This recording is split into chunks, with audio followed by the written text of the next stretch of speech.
नमस्कार, राधे राधे।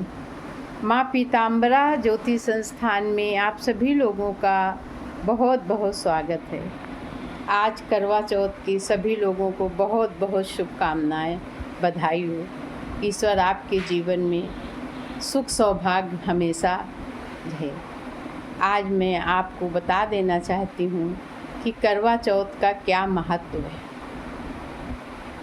और हमारे जितने भी सनातनी पर्व और व्रत हैं वो सब वैज्ञानिक हैं, क्योंकि हमारे ऋषि मुनियों ने, संतों ने बड़े ही वैज्ञानिक तौर पर इन सब को लागू किया है।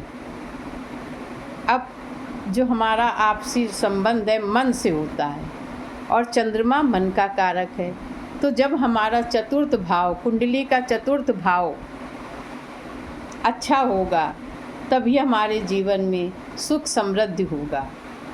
और यदि हम चंद्रमा को मजबूत कर लेते हैं तो हमारा जीवन की समस्त कठिनाइयाँ दूर हो जाती हैं। जन्म कुंडली का चतुर्थ भाव सुख, संपत्ति, धन, भूमि, भवन और माता का कारक होता है।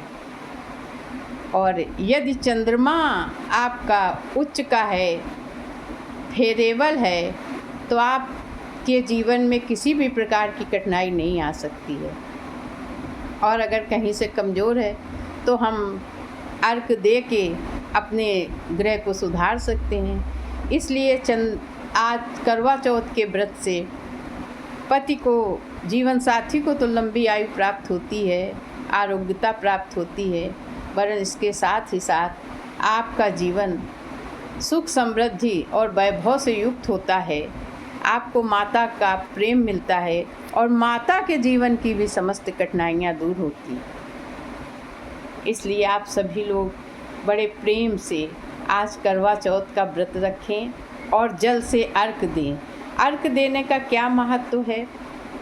देखिए, हम जल से अर्घ देते हैं चांदी के द्वारा। चांदी और आटा, जितनी भी सफ़ेद वस्तुएं हैं, उनको आज हम जल के द्वारा हटाते हैं, अर्घ देते हैं, चंद्रमा को अर्पित करते हैं। तो इससे जो हमारे मन की नकारात्मकता है ना, वो दूर हो जाती है। और जब मन प्रसन्न होता है तो हमारा परिवेश अच्छा होता है। चंद्रमा मन सो जाते, मन के हारे हार है, मन के जीते जीत। तो मन को ठीक करने का, एकाग्र करने का, मन को प्रसन्न करने का उपाय है चंद्रमा को मजबूत करना। और इसीलिए आज चतुर्थ के चंद्रमा को हम साक्षात्कार करके, अर्घ दे के अपने जीवन की कठिनाइयों को दूर करते हैं। अब सवाल उठता है कि आज तो चौथ की तिथि में चंद्रमा नहीं निकल रहा है भारतवर्ष में, विशेष कुछ राज्यों में।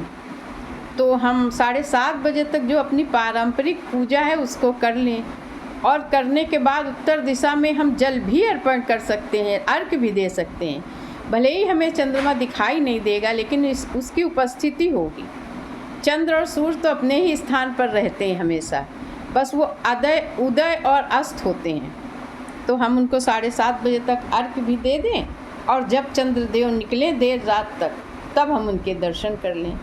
तो इससे सारा व्रत भी पूर्ण हो जाएगा, और जो चंद्र देवता के प्रति हमारी आस्था है उसको भी हम प्रकट कर देंगे और अपने जीवन को खुशियों से भर लेंगे। नमस्कार, राधे।